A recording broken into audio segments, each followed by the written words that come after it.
think 6 months into running Mommy Shot, it was all hunky-dory. It was amazing. So after 6 months, I got no calls. I wouldn't get SMSs, WhatsApp messages, Facebook messages, everything stopped. And I'm trying to figure out, what happened where we got the opportunity to work with actor Yash and Radhika.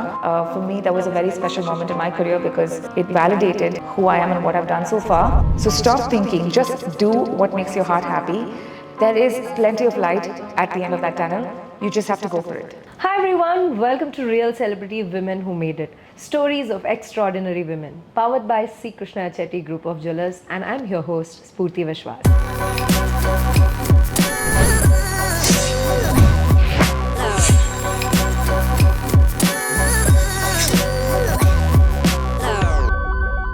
Well, today we have someone very special like always, but today's guest is someone who is a star behind the cameras and she's every mommy's favorite. She is none other than the founder of Mommy Shots by Amrita Samant. She's a celebrity photographer, Sony Artisan, and a creative director, and she's also a TEDx speaker. So without any further delay, let me welcome Amrita to the show. Hi Amrita, welcome to Real Celebrity. Thank you for that warm welcome, Spoorthi. Thank you so much for being on the show. And today we're going to talk about your journey to where you are today. But to begin with, Amrita, how do you feel being who you are today? I think at this age, I'm really comfortable with who I am as a person and very comfortable within my skin. But in terms of who I am professionally, because a lot of us identify with our professions heavily, I think I'm really happy and grateful for having discovered this profession and having made so many steps forward in it. Amazing. Choosing an unconventional profession back 10 years ago was not an easy task. But if you could tell me how far you have come before we begin, where did it all start? Just tell me, where are you today? What's the journey to where you are today? I actually have a very interesting story around how I got here, and I'm going to share that with you because that'll give you context as to, how grateful I am to be here. I started out as any regular kid who, had an opportunity to be on stage at the early age of 5, and I got addicted to the feeling of being on stage. Wow. And then over a period of time, I realized I loved the performing arts.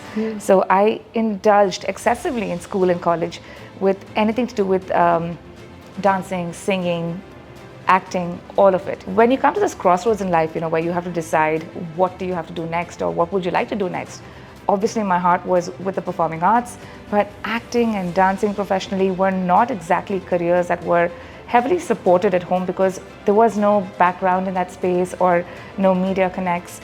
And throwing this back to about close to 2 decades ago, you needed that sort of foundation. Today the opportunities are so many more, which is amazing. Very true. But at that point, I think I was trying to figure out what to do with my life. I looked at my 2 older sisters. One of them is pursuing software, the other was studying management. It became a very easy choice. I'm like, okay, let me just do what they're doing because engineering, law, medicine were 3 obvious options for all of us. And I studied computer science. It was too easy. I got bored. I switched to management. I did a double master's in human resources and then worked in the corporate world for about 8 years. Wow. Okay. So the real story begins now, which is how did I switch to photography, which is through those 8 years while working in the corporate space, my work was from 9 a.m. to 6 p.m. But there was a version 2 of me that came alive from 7 p.m. to 10 p.m. where I would be focusing on indulging in theater, in acting, in dancing, in basically anything that allowed my creative juices to flow. And I was trying to constantly find that, creative hustle or creative career that I could switch to, but I just wasn't able to find something sustainable. Okay, this was which year? Oh, this was between when I was, so long ago, from 2007 to about 2003 to about 2011. Okay. And during that time, I wrote for magazines, I did kayaking, I did 10 different things. The 10th thing that I attempted was photography. Oh, wow. And so you did 10 different things and the 10th thing was photography. That's right. And I fell in love with photography. It became a medium of expression for me. And I also saw that in the real world, this was a sustainable career option. And I decided to plunge into it, and I started out with weddings.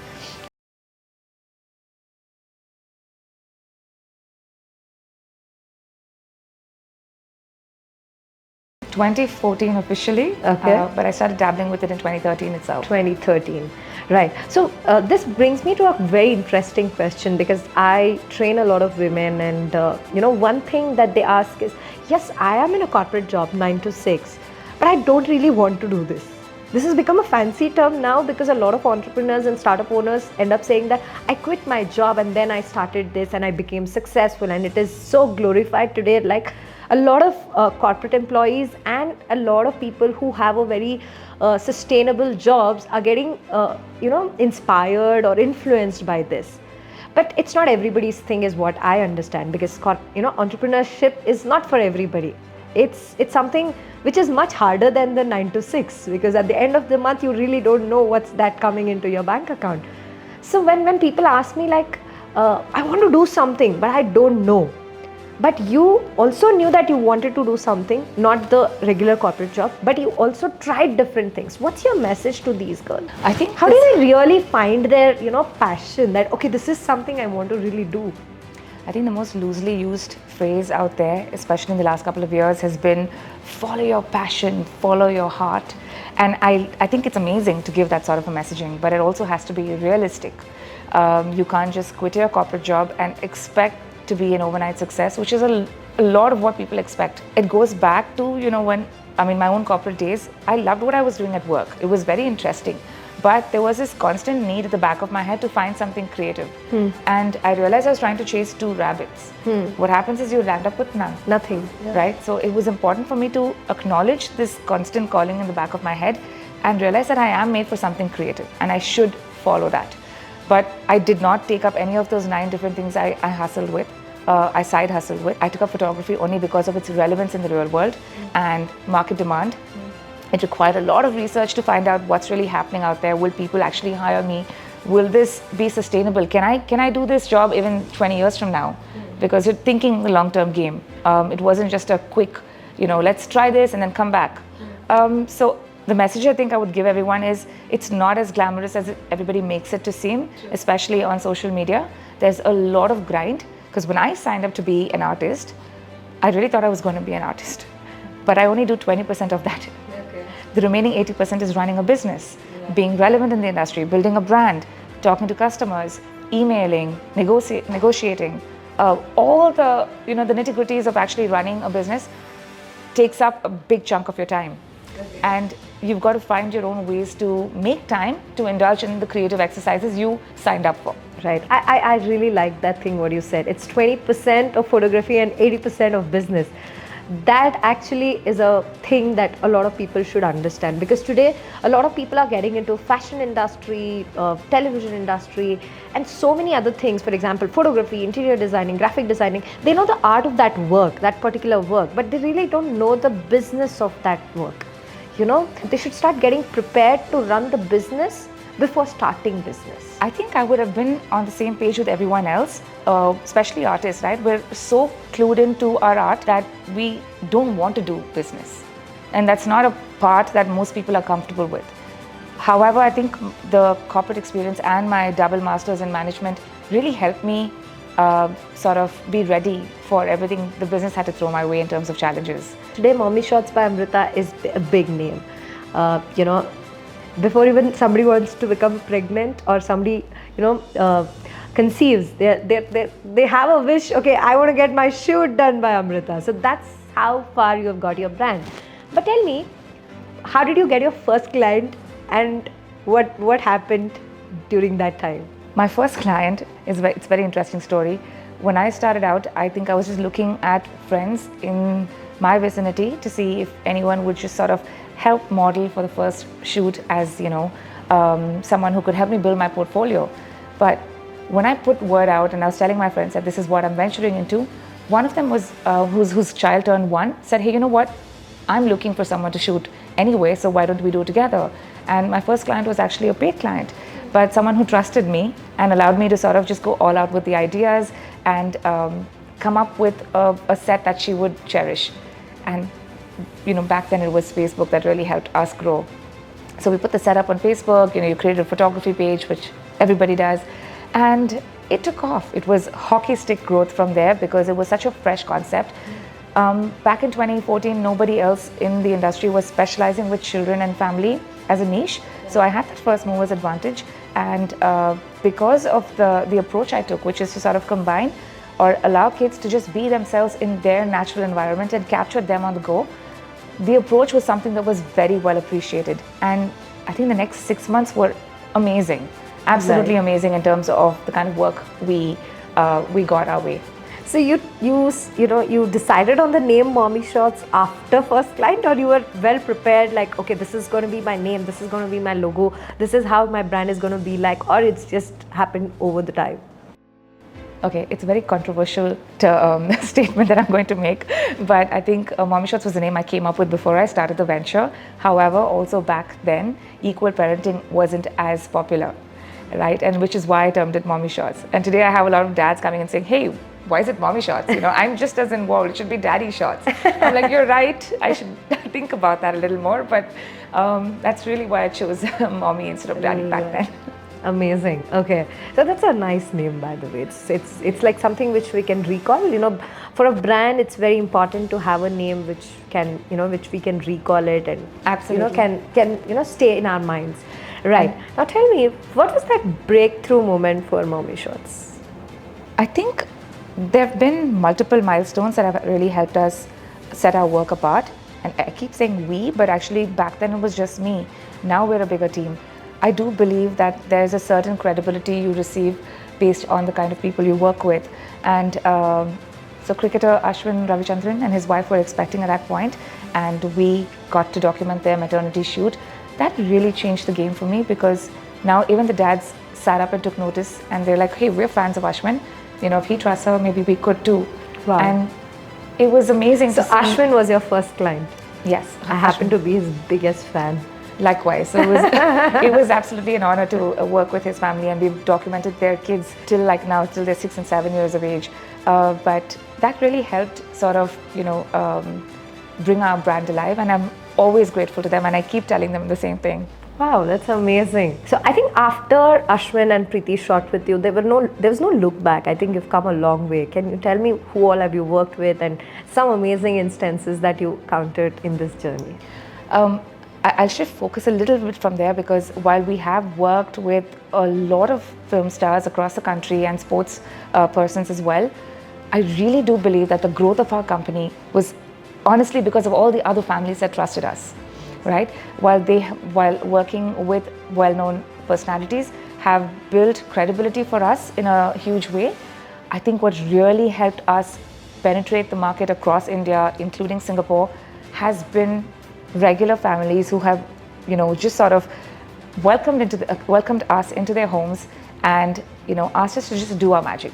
Amazing. That's really nice. I mean, working with those babies, I know a lot of people have asked you this question and I have seen it too.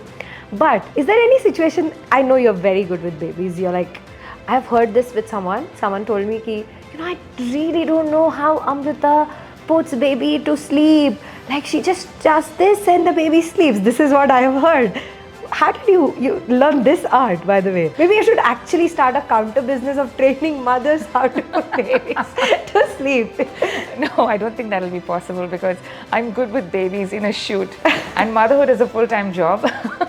I don't think they'll equate the same. However, this journey has actually been very interesting, because I think that was one of my biggest challenges when I started out, because working with, say, 12-month-old babies or 8-month-old babies were easier. They're, if they've slept well, if they've been fed, they're just happy all the time. That's what kids are. They're just happy all the time. The challenge really comes in with the other age groups. Like, how do you get them to listen to you, to trust you, to be comfortable with a complete stranger in their space? That took a lot of learning and was a lot of trial and error, because I didn't have a precedent to follow and say, oh, this person does it this way, so then I can do it too. I had to figure it out on my own.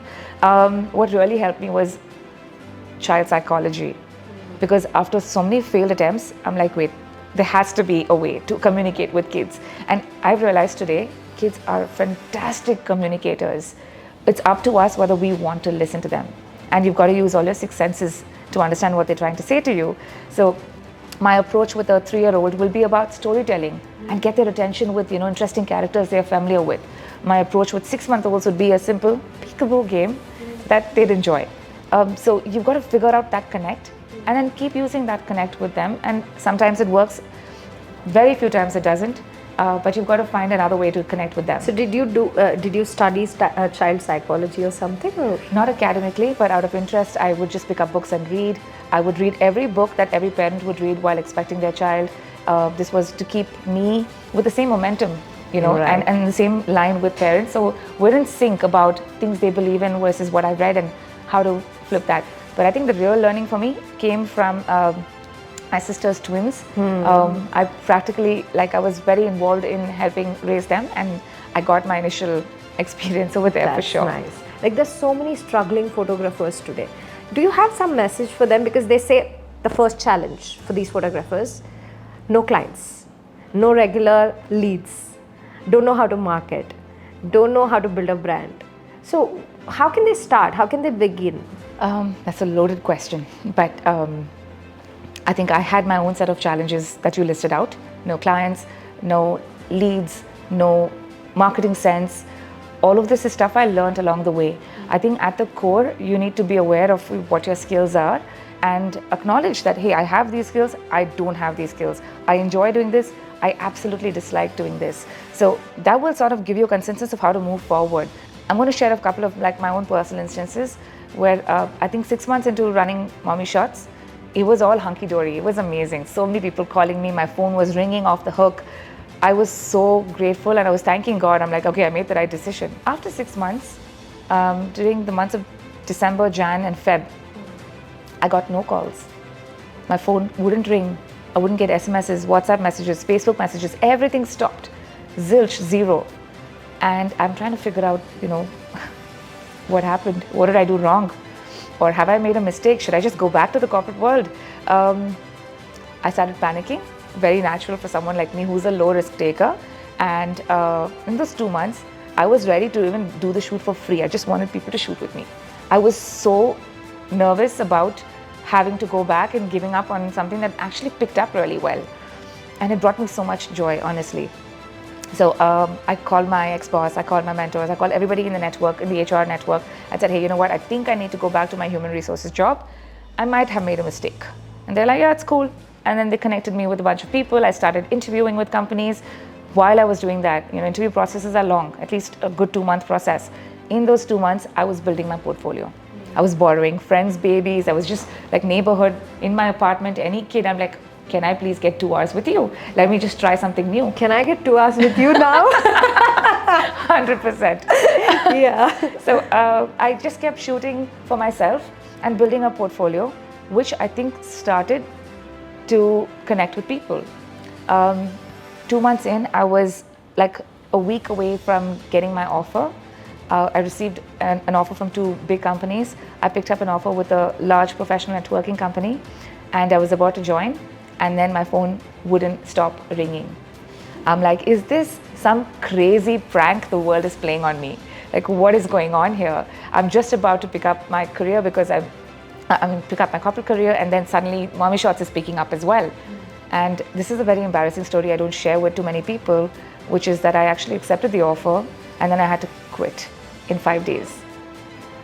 It's really embarrassing because I was in HR myself. I know the effort it takes to hire someone, bring them on board, train them, get them acquainted with the space, and then see them quit in a week. So I was upset with myself for having done that. I burnt bridges for sure, but I also told myself, it was a promise I made that I'm going to go back to Mommy Shots because, there is demand and there are going to be ups and downs. No matter how much shit hits the fan, I'm not going to give up on Mommy Shots. I'm going to make it work. And from then on, I've never looked back. Amazing. That's an incredible journey. That, if you're struggling today, remember that everybody who's reached that pinnacle of success had this day what you're facing today. So make sure that you cross this. That's when the universe understands, okay, this person is ready to face it all and I'm going to give her what she deserves. So that's where you go ahead, right? So persistence is a part of everybody's successful journey. But was there any days that Amrita felt, okay, no, this is just not working out? I mean, how many days in a week would you feel like that? That would be a better question, probably. Would you? I think it was only during this phase when I suddenly stopped getting calls that I felt this way. I'm like, this is not working. But ever since I made that decision, I mean, touch wood, we've actually been very busy since then until now, and I've never had a chance to sit down and think about it. Do I love everything I do? No. So the parts I don't love, I outsource. What you don't love? Accounting. Give me a high five. Maths has never been my forte. Okay. And I think the other part I don't really enjoy is also outright sales. Okay. Also, as an artist, if you're very, very closely connected with sales, it starts to impact on, on your mind and how you're working. So I disconnected myself from it by hiring the right people to do it for me. And everything else I really enjoy. I love the process of it. I love teaching. I love photographing. I love meeting people. And that's the biggest joy. The fact that I can walk into someone's household, walk away giving them an experience that they can remember. So it's not just the pictures that they are thankful for. They're like, we had a great time shooting. And also seeing their reactions when we deliver the images makes it all worth it. Perfect. Right, Amrita. So very interesting journey indeed, because these ups and downs and things like that. But more like when I'm hearing you out, it's sounding a very smooth journey. I'm damn sure it's not that way, right? No, it's not. At least for someone who's saying, okay, Amrita has had a very smooth journey. Those 6 months were difficult, but is that what it is true, or do you have the other side of the story? I think entrepreneurship overall is exhausting. It can mentally drain you if you allow it to. And there's a certain level of, entrepreneurs can never get complacent. We're not allowed to get complacent as well. So every day has been about dealing with new challenges. At the core of us, I think problem solving is the most important skill, because you're going to see a new problem every single day. Even if you're predicting something else will come up that you didn't expect. And it comes with the time spent in the industry, with the growth you're trying to do. It comes with adding more human dynamics to it, which is growing a team, building skills, upgrading ourselves. It has not been smooth for the most part. And I think somewhere in that path, the first 7 years at least were just me independently. I think we started building out a team in the last 3 years, more so in the last 2 years. The first 7 years, it was important for me to understand where to draw the line for myself. So I ignored health, I ignored everything actually at that point, because I was so keen on making this successful, making it successful for me in relation to what I think is successful. Making this, worth the time investment I put into it, upgrading my own personal skills, my photography skills, my business skills, and constantly learning. So it's not been easy, and I think I burnt out over 100 times in that time. Right. What's success for you? How do you define success? I think success for me, I think my definition is very different from what the world perceives it to be. For me, success is the small finessing that I do in my craft. If I'm constantly making a mistake in my shoots and I see it after when I'm reviewing my work, and I keep telling myself, you're not allowed to do that. I'm sort of talking to myself and correcting myself, like, how can you do that after 7 years of being in the space? And so the next time when I correct it consciously, that for me is success. Amazing. It's these tiny little steps I'm taking towards getting better at my craft. I think that's where my maximum commitment comes from, is to constantly improve myself quarter on quarter, week on week, month on month. And that's the same thing we apply within our teams as well. Like, if every quarter we're not making an improvement by 20%, why are we even here? Let's do it well, or let's not do it at all. So for me, I think that is success beyond what the world defines success as. Amazing. That's really nice. I mean, that's what it is, right? Just getting better version of yourself every single day. And to successful people, don't we really have challenges? Like today, who you are today the brand that Mommy Shots is, what are the kind of real challenges that you face today as a brand? That's a very good question. And I can just simply share my schedule for the day, so you know how I'm actually going back into the fight. Like, they say live to fight another day. Every day, and as an entrepreneur, as a brand, is a fight. You have to stay relevant in the market, adapt to existing needs and trends. You've got to sustain your, your financials, your cash flow. You've got to grow a team, grow their skills, grow your own skills. constantly learn in the process. There's branding, staying relevant, making sure your brand is relevant today, making sure you're not lost in the scene. So especially with social media and the pressure that comes with it, I think it's important for you to do something new and different every day, because the need to be seen as a business on social media is important, especially in our line of work. And that requires a separate human behind that effort, right? But it's always playing on your mind, because you're like, okay, how do we set aside time for that? Or you could step away from that and say, okay, you know what? I don't want to play the social media game. I don't want to play the rat race, but I just want to focus on creating good work, and that itself will draw your audience to you.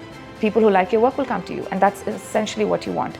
Amidst all of this, right, the branding, marketing, operations, sales, finances, there's also a layer of mental health.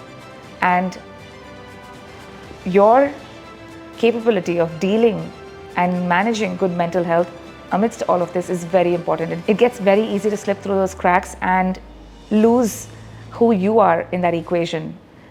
So staying strong with that is important, because one of the most or least talked about things are about entrepreneurs' mental health. There is so much pressure on a founder to show up and perform 100% every day. Everybody expects the world out of you. You set, sky is the limit for yourself. So I feel like those are very unrealistic expectations, because nobody can come up and show up and perform 100% every day. You can show up at 80%, and that's sustainable. I did 100% for many, many years, and I burnt out. So I learned the hard way. I think my messaging here would ideally be around, even if you have come to a certain amount of recognition in your field, it's still very important to balance all of these scales and balance who you are in the process, because your vision matters here, and we shouldn't lose sight of that vision. Perfect. So I have a last question about the business before we get into the personal talks, okay, if you're comfortable.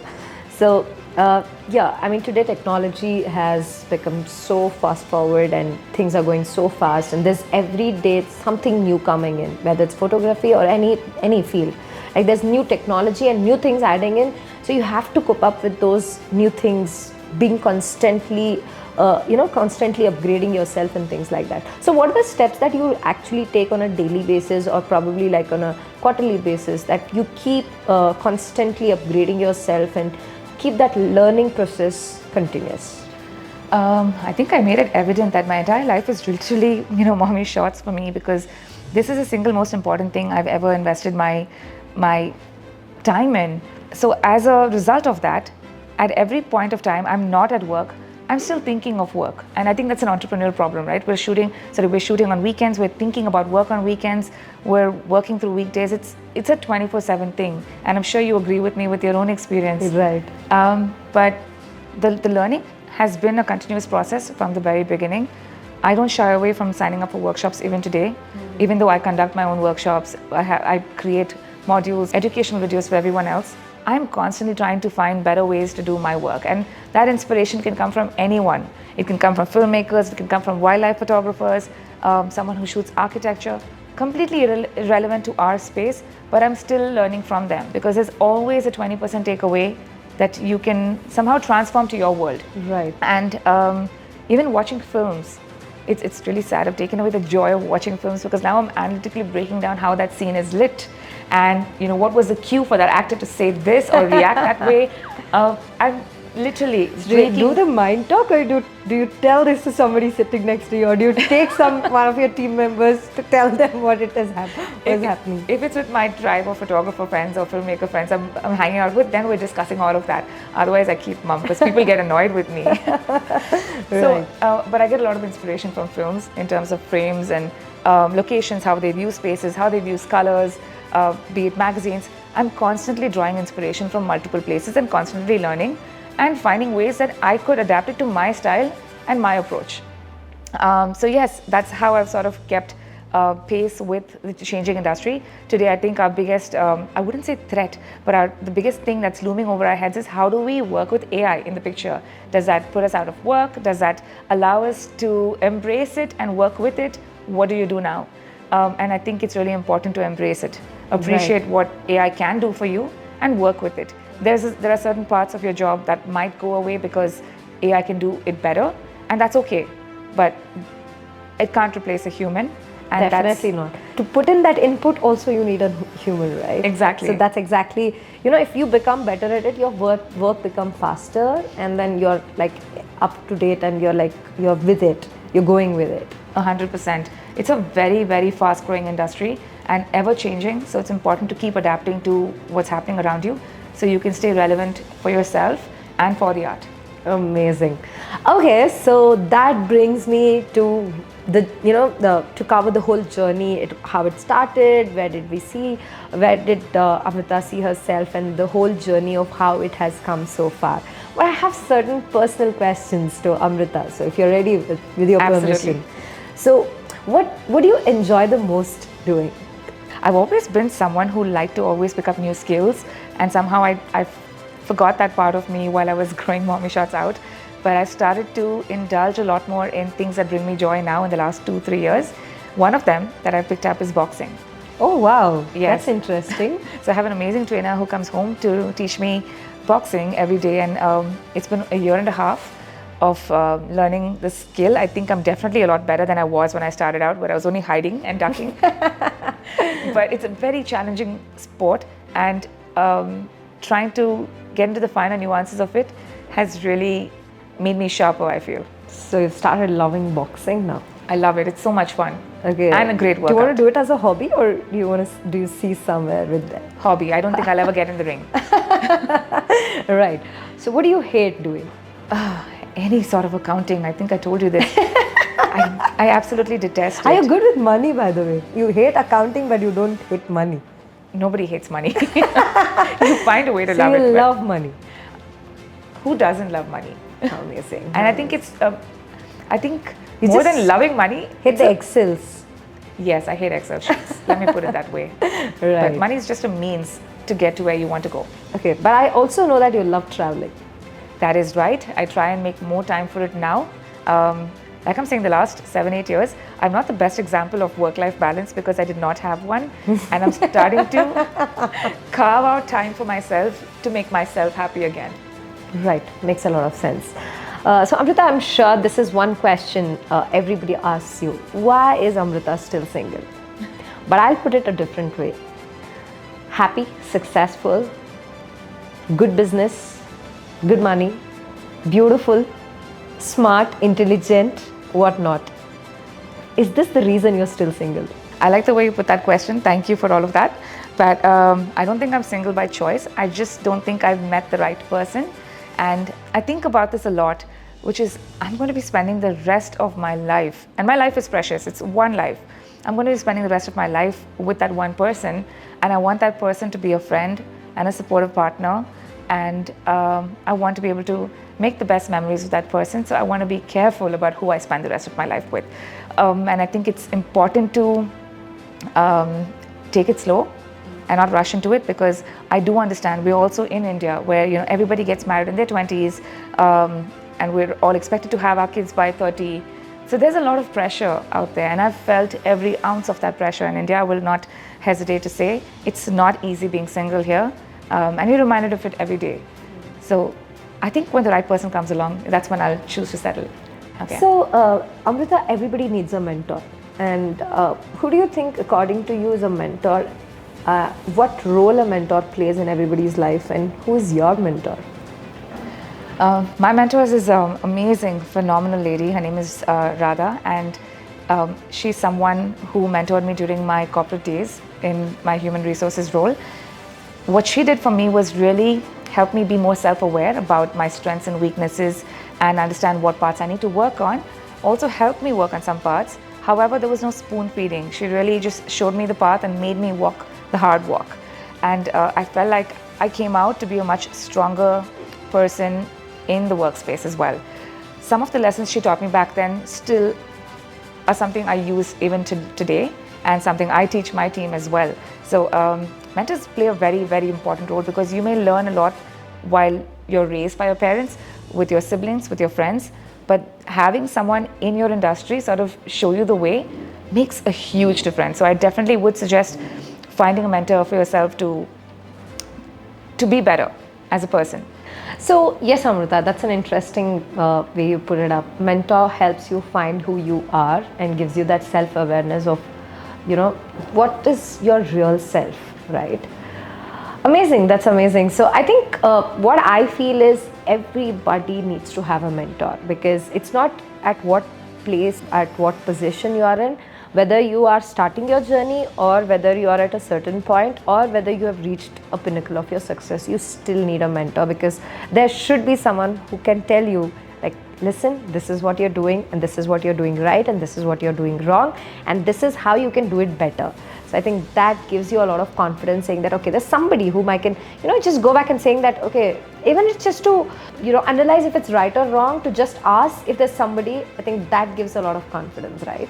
Absolutely. And in simple things that you have to do on a day-to-day basis, right? Like when you get to work, there's a bucket list of things to get through. You make a laundry list of all that you have to do, and it's very easy to get overwhelmed. So she just sort of walked me through how I could manage that better and reduce the anxiety around that. Simple little changes that can be more effective and more impactful are, all that matters in that particular moment in time. True. So Amrita, I recently heard football player Sunil Chetri mentioning this. You get success when you do the same things continuously, consistently, and every single day. However boring it gets. So do you ever feel like you have got bored of photography because you do this every single day? God, I completely agree with what he said. And I had mentioned the word prolific earlier, which is basically prolificity of what you do, doing it so many times that it becomes a part of who you are. And while it has gotten boring on so many occasions, it's my job to find ways to make it interesting by constantly challenging myself. I feel like every shoot, every time I meet a baby, each one of them is so different from the other that itself is a challenge that's presented to me. My challenge would be to how do I photograph this baby differently than I have in the last 10 years. And so that's really left, the onus is on me to decide how to make a boring job interesting. And that by itself is a journey. Perfect, great, amazing. Yes, Amrita, what next? Work-wise, you mean? Yes. This has been such an interesting conversation because I've been also recapping along with you about everything we've done. My vision from the very beginning has been about making Mommy Shots a household name, and I want to stick to that till the very end. And we want to, as a company, we want to expand and provide the same experiences to families across the country. And we do want to be setting up in other countries as well, with Dubai in the near future. So amazing. We're hoping that everything goes as planned while we keep doing our best behind the scenes. That's amazing. I mean, I'm loving this conversation with you. We all love Yash, right? Yash is our favorite star, and we all cherish him. And you have shot and worked with Yash. And I know you have a very interesting story to share with this journey. And you also consider it to be one of the most beautiful instances that you remember. Could you please share that with us? So back in my teenage days, I think, this wish to get into the film industry, be it in acting, directing, whatever form or format, which I didn't get to do, sort of also has led me to a day today where I get to meet a lot of actors, I get to document with them, and it's really fun working with artists because, they sort of know what to do as well. And it's a very interesting connect we build. Through those years of, working with different families and fighting my own journey of self-doubt and all of that, I think there was this one particular instance where we got the opportunity to work with actor Yash and Radhika, and this was when their second child was born. It was a huge moment for me because Yash is quite the star, and not just in terms of fandom, but in terms of his performance and who he is as an actor, and so is Radhika. So when I got to meet them, I was quite taken aback by how extremely down-to-earth, humble and warm they were, and how much creative liberty they gave me. And I think I shared somewhere in this podcast of how I was struggling with understanding or celebrating my milestones, understanding how far I've come. It was this one particular moment where I was standing across him and he was holding on to his baby. And so I sat him down and I said, for all the dad and child pictures, would you like me to script or would you like to do your own thing? And I ask every client this. And he just looked at me and said, you're the director. You just tell me what to do and I'll do it. At that point, I followed through and I shot, but it left me with an afterthought that, if someone like him can step back and tell me, hey, you're the director, do your thing, I'll just follow through. It made me realize, okay, I have come this far, but there's always a doubt attached in my head. So when I delivered the pictures, my immediate curiosity was, did they like the pictures? What did they think of the pictures? Because they do this day in and day out. So how does it, does it make a difference to them? And they loved the photographs. I got the feedback from their manager and I was thrilled to bits to hear that they loved it. For me, that was a very special moment in my career because it validated who I am and what I've done so far, and that it's worthy to something or someone as big as him. Amazing, amazing. It gives you that validation, and beyond all of that, it's a kind of happiness, right? I mean, coming from someone of that stature is like, oh my God, yeah, it makes you feel good. I think some people's words really matter. Absolutely. Yeah. So that brings me to the final question of this podcast, and I've learned a lot in this podcast about so many things that you've told me. You broke it down to a lot of things. You just kept learning continuously. You are not in the world of competition. If I have to sum up a few things, and you're not in a chase of just getting married, but you want to kind of know that person, understand that person, and you should be very sure of that person. A lot of things brings me to a conclusion that I think you are towards a journey of spirituality. Is it right? Or you can correct me. I'm actually not sure if I'm on the journey to be spiritual. I never identified myself as someone who's either too religious or too spiritual, but I think I could be headed there. Maybe that see, I think spirituality is happiness, right? I think you finding out what makes you happy is your first step towards spirituality. I'm learning that from you today because I honestly haven't spent too much time discovering that side of me until the last 2 years. While you're right, spirituality means happiness, and I'm finding that on an everyday basis. I don't know if I would categorize myself as this or that, but I am definitely open to everything that brings with it. You either name it as Ganesha, Jesus, or universe. Everything is same. It's just about finding happiness. Absolutely. Right? And about the energies around you. Amazing. So Amrita, you are wearing Sri Krishna Chetty group of jewelers, and I'm sure that we had this conversation and you definitely loved them. So what do you have to tell about it? I absolutely love the designs. They are beautiful. In fact, I was just inquiring with her while she was making me wear these earrings about, wait, can I take these home? I'm just going to buy for it up. I'm going to purchase it right after this podcast and go home because they're so pretty. And I love how I have so many different options to choose from for the outfit I'm wearing today.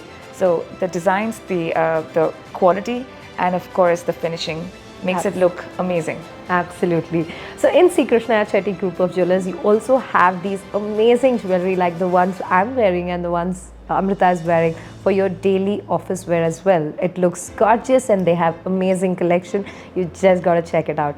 Final question before we end this podcast. What's your message to all those aspiring real celebrities of our country? I think my messaging to every woman out there who's a celebrity in their own right is that we are so deeply rooted with apprehensions of, having to live and conform to society in a certain way that we forget to do things for ourselves. So stop thinking, just do what makes your heart happy.